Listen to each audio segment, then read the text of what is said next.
Labor Secretary Marty Walsh stepping in today to try and stave off a rail strike that could cost the U.S. economy $2 billion a day and cripple supply chains. Dani Romero is here with us ahead of that deadline on Friday. And Dani, the big question is whether or not we're inching any closer to a deal. What do you think?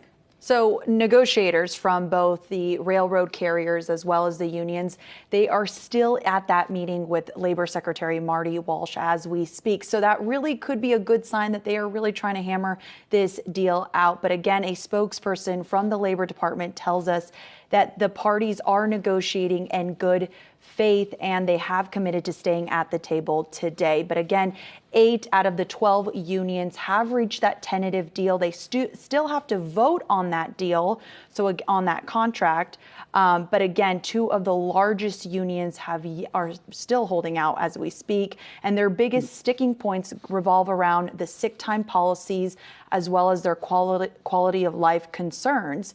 But just earlier today, a smaller union, the International Association of Machinists and Aerospace Workers, voted against the deal, but they did agree on an extension until September 29th.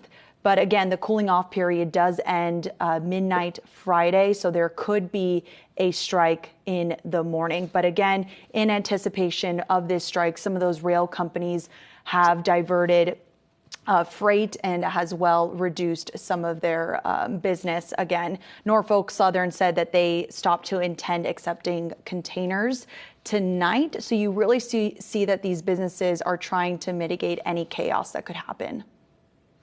Dani, it's Dave here. A lot of talk about the economic cost, which is estimated around $2 billion, and how it would just devastate supply chains. Not a lot of discussion about Amtrak and passenger trains. What's been the impact there?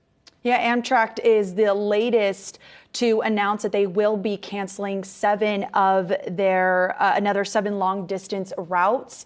Again, Amtrak workers are not part of this labor dispute, so I want to make that very clear, but they are, trying to divert any chaos, like I said, in case there is a strike, Dave.